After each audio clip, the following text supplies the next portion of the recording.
Hi guys, welcome back. നമുക്കൊരു reset day vlog ഉണ്ടല്ലോ. ഞാൻ കുറച്ചായിട്ട് വിചാരിക്കുന്നതാണ് റീസെറ്റ് ഡേൻ്റെ വ്ളോഗ് എടുക്കണമെന്ന്. അപ്പോഴാണ് എനിക്കൊരു കമൻറ്റും വന്നു, ഈവനിങ് റീസെറ്റ് ഡേൻ്റെ വ്ളോഗ് ചോദിച്ചിട്ട്. അപ്പോൾ ഞാൻ വിചാരിച്ചു എന്തായാലും വേഗം തന്നെ ചെയ്തേക്കാന്ന്. അപ്പോൾ ഞാനാണെങ്കിൽ ബുക്ക് വായിച്ചുകൊണ്ടിരിക്കുമ്പോഴായിരുന്നു എനിക്കിത് ഓർമ്മ വന്നത്. അപ്പോൾ ഞാൻ വേഗം തന്നെ ചെയ്യാൻ വിചാരിച്ചു. അപ്പോൾ ഞാനൊരു പാട്ടൊക്കെ കേട്ട് ചെയ്യാൻ വിചാരിച്ചു. നല്ല പൊടിയും കാര്യങ്ങളുണ്ട്, കാണുന്ന പോലെയല്ല. ഇപ്പോഴാണെങ്കിൽ ഞാൻ കൺസിസ്റ്റൻ്റ് ആയിട്ട് കറക്റ്റായിട്ട് ഓരോ വീക്കെൻഡ്സിലും ഞാൻ ക്ലീൻ ആക്കുന്നുണ്ട്. ഒന്നെങ്കിൽ സാറ്റർഡേ അല്ലെങ്കിൽ സൺഡേ, അങ്ങനെയാട്ടോ ഞാൻ ക്ലീൻ ആക്കാറുള്ളത്. അപ്പം ഈ പ്രാവശ്യം ഞാൻ എന്തായാലും സൺഡേ ആണ് ക്ലീൻ ആക്കിയിട്ടുണ്ടായിരുന്നത്. കാരണം സാറ്റർഡേ എനിക്ക് ക്ലാസ് ഉണ്ടായിരുന്നു. അപ്പം ഞാൻ ഫസ്റ്റ് ടൈം ഡെസ്ക് ക്ലീൻ ചെയ്യാൻ വിചാരിച്ചു. കാരണം ഡെസ്കിൽ നല്ല പൊടിയുണ്ട്. പിന്നെ ഡെസ്കിനെ മാത്രം പറഞ്ഞിട്ട് കാര്യമില്ല. ഞാനാണെങ്കിൽ അവിടെ നിന്ന് മുട്ടായൊക്കെ ഇരുന്ന് തിന്നുകൊണ്ട് തന്നെ നല്ലോണം ഉറുമ്പും ഉണ്ട് കേട്ടോ. അപ്പോഴാണ് ഞാൻ പഠിച്ച് വെച്ചിട്ടുണ്ടായിരുന്ന ബുക്കും കാര്യമൊക്കെ ഉണ്ടായിരുന്നു. അപ്പോൾ ഞാൻ എടുത്ത് വേഗം തന്നെ സ്റ്റഡി ടേബിൾ കൊണ്ടുവച്ചിട്ടുണ്ടായിരുന്നു. അതിന് ഞാൻ ഓരോന്നെടുത്ത് ഡീപ്പ് ക്ലീൻ ചെയ്യണം, അല്ലാതെ പറ്റില്ല. കാരണം അത്രമാത്രം ഉറുമ്പുണ്ട്. അപ്പോൾ നല്ല വൃത്തിക്ക് ടേബിൾ ഫുൾ തുടച്ച് വൃത്തിക്ക് എടുക്കണം. പിന്നെ ഈ ആഴ്ചയിൽ തുടച്ചിലേക്കുള്ള ഡെസ്ക് വൈറ്റ് ഡെസ്ക് എല്ലാം കൂടി വേറെ ഏതെങ്കിലും കളറാവുന്നതുകൊണ്ട് അതും ചെയ്യാറുണ്ട് കേട്ടോ. അപ്പോൾ എന്തായാലും ഞാനൊക്കെ ഓരോന്നെടുത്ത് ക്ലീൻ ആക്കുകയാണ്.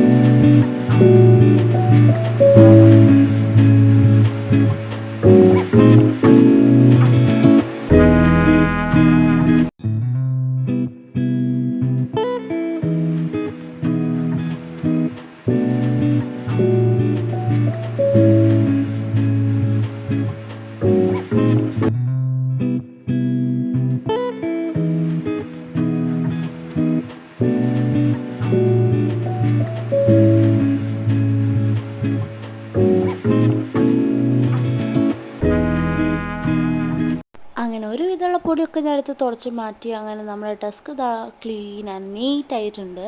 ഇനി നമുക്ക് അടുത്ത ഭാഗമായുള്ള നമ്മുടെ ബെഡൊക്കെ ക്ലീൻ ചെയ്യാം. അത് കുറച്ച് പാടാണോ ചോദിച്ചാൽ വലിയ സീനില്ല. കുറച്ച് ഡ്രസ്സും കാര്യങ്ങളൊക്കെ ഉണ്ട്. അതൊക്കെ എടുത്ത് ഞാൻ അലമാരയൊക്കെ വെക്കാൻ വേണ്ടിയിട്ട് സെറ്റാക്കിയിട്ടുണ്ട്. പിന്നെ ഡെസ്കിൻ്റെ അകത്തുള്ള പൊടി മുഴുവൻ ബെഡിലായതുകൊണ്ട് അതൊക്കെ ഒന്ന് കുടഞ്ഞ് വൃത്തിയാക്കിയിട്ടുണ്ടായിരുന്നു. കാരണം ഉറുമ്പൊക്കെ ഇതിലേക്ക് വീണിട്ടുണ്ടായിരുന്നു കേട്ടോ. അപ്പോൾ ഞാനതൊക്കെ കുടഞ്ഞ് വൃത്തിയാക്കി പില്ലോസൊക്കെ വെച്ചു. അങ്ങനെ എൻ്റെ ബെഡൊക്കെ ക്ലീനാക്കി വൃത്തിയാക്കിയും വെച്ചിട്ടുണ്ട്. ഇനി നെക്സ്റ്റ് എൻ്റെ ബ്രദറിൻ്റെയാണ്. അവൻ്റെത് ഞാൻ ക്ലീൻ ആവില്ല. കാരണം ഞാൻ ക്ലീൻ ആക്കിയിട്ട് അവൻ്റെ പോർഷൻ വേറെ വെച്ച് കഴിഞ്ഞാൽ അവൻ ക്ലീൻ ആക്കില്ല. ഞാനാകുമ്പോൾ പിന്നെ ക്ലീനാക്കി പോയിക്കോളും. പിന്നെ അത് വൃത്തിക്ക് കൊണ്ടുനടക്കാൻ നോക്കിയാൽ മതി. അപ്പം ഞാൻ അവിടെയും ബെഡൊക്കെ തട്ടി വിരിച്ചു. എന്നിട്ട് പില്ലോസൊക്കെ വെച്ച് കൊടുത്തു. അപ്പം അവിടെയും സെറ്റായിട്ടുണ്ട്. എനിക്ക് കുറച്ച് ഇൻട്രസ്റ്റ് ഉള്ള പരിപാടി കേട്ടോ ക്ലീനിങ്. അത് ഞാൻ എത്രയായാലും ഞാൻ ചെയ്യും. പിന്നെ അതിൻ്റെ സൈഡിലുള്ള സൈഡ് ടേബിളിൽ ഒക്കെ ഞാൻ തുടച്ചു. അതാണെങ്കിൽ നല്ലോണം ടെസ്റ്റൊക്കെ വന്നിട്ടുണ്ടായിരുന്നു. കാരണം അതങ്ങനെ യൂസ് ചെയ്യാറില്ലല്ലോ. അപ്പോൾ ഞാനതൊക്കെ നല്ല വൃത്തിക്ക് തുടച്ചു, ക്ലീനാക്കി.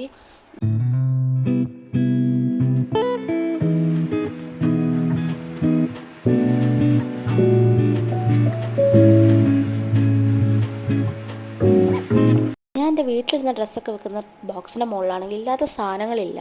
ആ കാണിച്ച ഫോട്ടോ ആൽബം ഉണ്ടല്ലോ, അതെൻ്റെ ഫ്രണ്ട് എൻ്റെ ബർത്ത്ഡേ കഴിഞ്ഞെങ്കിലും വെക്കേഷൻ ആയതുകൊണ്ട് തരാൻ പറ്റാത്തതുകൊണ്ട് അവൾ തന്നായിരുന്നു കേട്ടോ. അപ്പോൾ ഞാനാണെങ്കിൽ ആ ബോക്സ് എടുത്തിട്ട് ആ സൈഡിലുണ്ടായിരുന്ന ടേബിളിൻ്റെ അവിടേക്ക് വെച്ച് കൊടുത്തിട്ടുണ്ടായിരുന്നു. എന്നിട്ട് ഞാൻ ഫുൾ റെഗൊക്കെ കുടഞ്ഞൊക്കെ സെറ്റ് ചെയ്ത് വെച്ചിട്ടുണ്ട്. അപ്പോഴാണെങ്കിൽ എനിക്ക് ഓർമ്മ വന്ന ആ ഒരു ലാമ്പ്. അപ്പോൾ ഞാൻ അടുത്ത് സൈഡിൽ വെക്കാൻ വിചാരിച്ചു. അതാകുമ്പോൾ നല്ല രസമുണ്ടാവും. അപ്പോൾ എനിക്കാണെങ്കിൽ അടുത്തായിരുന്നു കേട്ടോ എക്സ്റ്റൻഷൻ ബോർഡ് കിട്ടിയത്. കാരണം അവിടെ പ്ലഗ് ഇല്ലായിരുന്നു. പക്ഷേ നല്ല ഭംഗിയായിട്ട് നല്ല കോസി ആയിട്ട് എനിക്ക് ഫീൽ ചെയ്തു. ആ ഒരു കോർണർ മാത്രം നല്ല ഭംഗിയില്ലേ. കമൻറ്റ് ചെയ്യണം എങ്ങനെ ഉണ്ടെന്ന്. എനിക്കാണെങ്കിൽ ആ ഡെസ്ക് റൂമിൽ വെച്ചപ്പോൾ തന്നെ എനിക്ക് ഭയങ്കര ഇഷ്ടമായിട്ടുണ്ടായിരുന്നു. അപ്പോൾ ഞാൻ ലൈറ്റൊക്കെ ഇട്ട് സെറ്റ് ചെയ്ത് നോക്കി. അപ്പോൾ നല്ല രസമുണ്ട്. അപ്പോൾ മിററിൽ നോക്കിയപ്പോഴാണെങ്കിലും അതിനെക്കാട്ടും നല്ല രസമുണ്ടായിരുന്നു.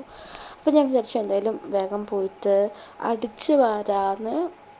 ഇനി അതും കൂടി ഉണ്ടായിരുന്നു ഇപ്പോൾ പണി. അപ്പോൾ ഞാൻ അത് വേഗം ഒന്ന് ക്ലീൻ ചെയ്യാൻ വേണ്ടിയിട്ട് അടിച്ചൊക്കെ വാരിയൊക്കെ സെറ്റാക്കിയിട്ടുണ്ടായിരുന്നു. വേഗമൊക്കെ എടുത്ത് അടിച്ചു വാരി അങ്ങനെ നമ്മുടെ റൂം ഫൈനലി ക്ലീൻ ആൻഡ് നല്ല വൃത്തിയായി മാറിയിട്ടുണ്ട്. അപ്പം ഞാൻ വിചാരിച്ചു എന്നാൽ കർട്ടനൊക്കെ താത്തി കുറച്ച് കോസി ആയിട്ട് ഇരിക്കാമെന്നൊക്കെ. അപ്പോൾ ഞാൻ രണ്ട് സൈഡിലും കർട്ടനൊക്കെ താത്തി വാം ലൈറ്റ് ഇട്ട് പിന്നെ നമ്മളിപ്പോൾ സെറ്റ് ചെയ്തിട്ടുണ്ടായിരുന്ന ആ ലൈറ്റൊക്കെ ഇട്ട് നല്ല അടിപൊളിയാക്കി സെറ്റാക്കി ഇരിക്കാൻ വിചാരിച്ചു. അപ്പോൾ എൻ്റെ കയ്യിലാണെങ്കിൽ ഞാൻ സ്പ്രേ ഒക്കെ അടിച്ച് കൊടുത്തു സ്മെല്ലിന് വേണ്ടിയിട്ട്.